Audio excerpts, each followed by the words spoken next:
Hola a todos, mi nombre es Jesús Alejandro Velasco Fernández, estudiante de la Benemérita Universidad Autónoma de Puebla en la carrera de Ingeniería Industrial. El día de hoy vamos a ver un tema relacionado a la materia de mantenimiento industrial. Eh, este tema es pronósticos y planeación de la capacidad de mantenimiento.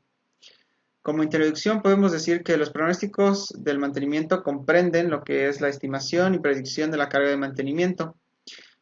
Con la predicción hacemos referencia al pronóstico, ¿no? Algo a futuro, lo cual pone en marcha todo el sistema de mantenimiento. El sistema de mantenimiento pues va a constar obviamente de lo que es el mantenimiento programado, planeado y en segunda instancia el mantenimiento de emergencia o correctivo, ¿no? El primero es antes de que suceda una falla y el segundo es cuando ya sucede la falla. Entonces, para comprender bien este tema tenemos unos aspectos preliminares en cuanto a los pronósticos. Y bueno, en el caso del desarrollo de un modelo de pronósticos cuantitativo, ¿no? Es decir, con cantidades, con valores, tenemos en el número uno, identificar el aspecto que se va a pronosticar y obviamente entender la naturaleza de este aspecto, porque si no, no se puede llegar a conclusiones útiles. Eh, Tenemos que definir el propósito del pronóstico, o sea, para qué, y el horizonte de tiempo, es decir, cuánto va a requerirse para realizarlo. Luego tenemos el seleccionar y validar los datos disponibles. Eh, en búsqueda de errores principalmente, y verificar valores extremos para no errar en los cálculos. Y bueno, identificar datos adicionales, ¿no? También. Eh, Así como la metodología que se va a utilizar para recopilar estos datos.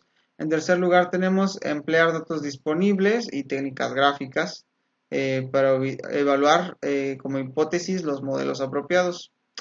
Bueno, aquí si ya se tienen datos, obviamente con alguna gráfica se podría ver de manera más práctica el comportamiento y obviamente se puede evaluar de una mejor manera.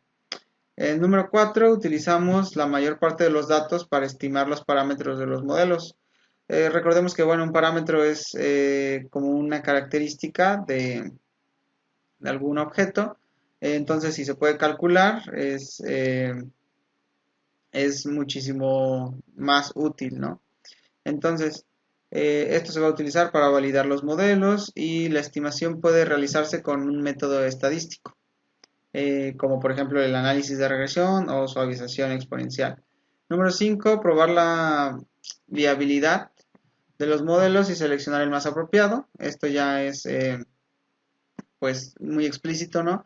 De los datos anteriores y de los procesos anteriores de estadísticos, pues se elige lo que mejor convenga y por último se monitorea el proceso para que obviamente todo esté funcionando correctamente. En las técnicas para pronósticos cualitativos, pues bueno, vamos a encontrar un pequeño diagrama, el cual nos va a definir cómo es que se va a utilizar este tipo de pronósticos. Por ejemplo, nos dicen que primero se debe identificar la característica o aspecto que se va a pronosticar y luego se va a tomar una decisión respecto a si se cuentan con datos históricos o si no se cuentan con datos históricos. En el caso de tener datos históricos, bueno, se va a utilizar pronósticos cuantitativos como los que acabamos de mencionar. Bueno, eso fue la introducción, pero los pronósticos cuantitativos se van a utilizar para precisamente organizar los datos históricos y realizar técnicas gráficas, evaluar las hipótesis que se tengan y ajustar datos también. En caso de no tener datos históricos, pues bueno, se utiliza un pronóstico cualitativo, son muy fáciles de aprender, es principalmente a veces preguntarle a expertos, hacer cuestionarios, ese tipo de situaciones. Y bueno, al final se tiene que probar la validez de los modelos y seleccionar el más apropiado, como venía indicado en el paso 6 del subtema anterior. y se generan los pronósticos con esa información y el monitoreo pues es constante. Aquí lo tenemos, ¿no? Ahora, para obtener información de expertos, por ejemplo, de manera sistemática, como ya lo dijimos, tenemos que realizar entrevistas o encuestas y utilizar el método Delphi, que es pues ya conocido, ¿no? En donde, bueno, se identifica la variable que influye en el pronóstico, se acuerda la magnitud de estas variables que tanto influyen, los mejores y peores escenarios, y cuando, bueno, ya no es posible la reducción en la variación, ¿no?, que se concretó, entonces el resultado se utiliza como el pronóstico. Luego tenemos las técnicas de pronósticos cuantitativos, en donde vamos a tocarlas muy ligeramente, vamos a ver de qué consiste cada uno. Por ejemplo, el promedio móvil simple, eh, en donde suponemos que la característica de estudio es generada por un proceso constante más un error aleatorio, ¿no? Tenemos aquí la constante que sería B, más el error aleatorio que sería E, ¿no? Eh, denotada con la letra griega, en un periodo de tiempo. Luego tenemos el promedio móvil ponderado, en donde encontramos una sumatoria y pues bueno, a cada observación se le da un peso diferente. Por eso mismo se realiza la sumatoria, ¿no? Porque pues como cada valor tiene un peso diferente, al final se tiene que juntar todo. Y bueno, en el análisis de regresión, ya conocido de manera estadística, en donde tenemos que realizar una recta, ¿no?, que se ajuste a los datos en cuanto a reducir la distancia de los puntos de dispersión.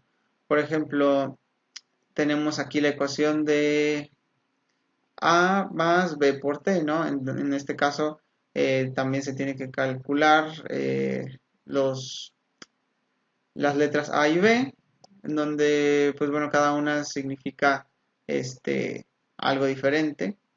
El proceso de estimar los parámetros del modelo, en este caso del análisis de regresión, pues es el método de mínimos cuadrados, como ya lo habíamos mencionado.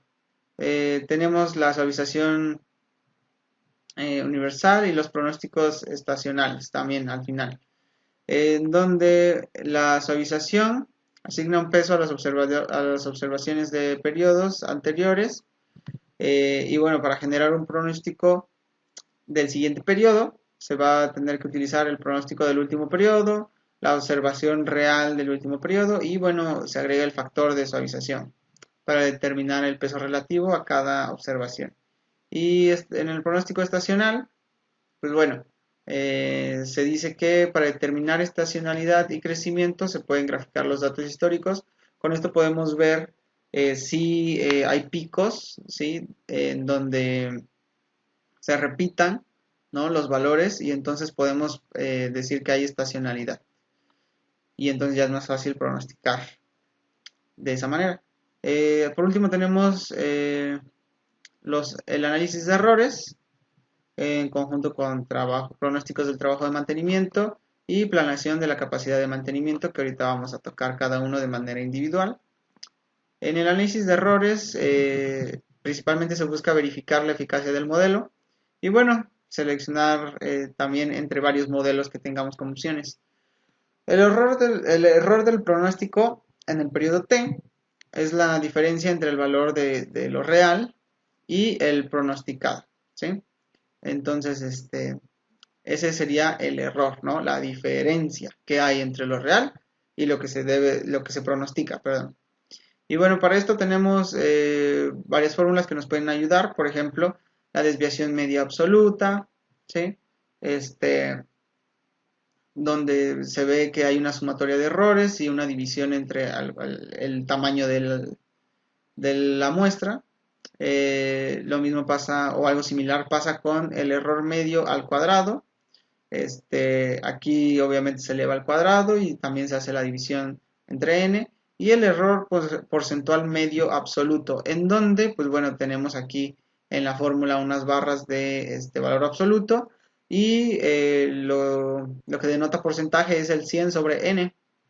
De esta manera pues se puede llegar a calcular el error porcentual medio absoluto. Y bueno, en los pronósticos del trabajo de mantenimiento tenemos unos pasos también, donde pues bueno, en primer lugar se tiene que las cargas del trabajo, ¿cómo se llama? De mantenimiento de emergencia, se deben de tener algún pronóstico en base a ellas, ¿no? También en cuanto a la carga de trabajo de mantenimiento preventivo, el mantenimiento correctivo diferido y pues bueno, los pronósticos de las piezas removidas en la reparación general y de la fabricación, ¿sí? Paros totales, cargas, descargas y servicios y modificaciones del diseño.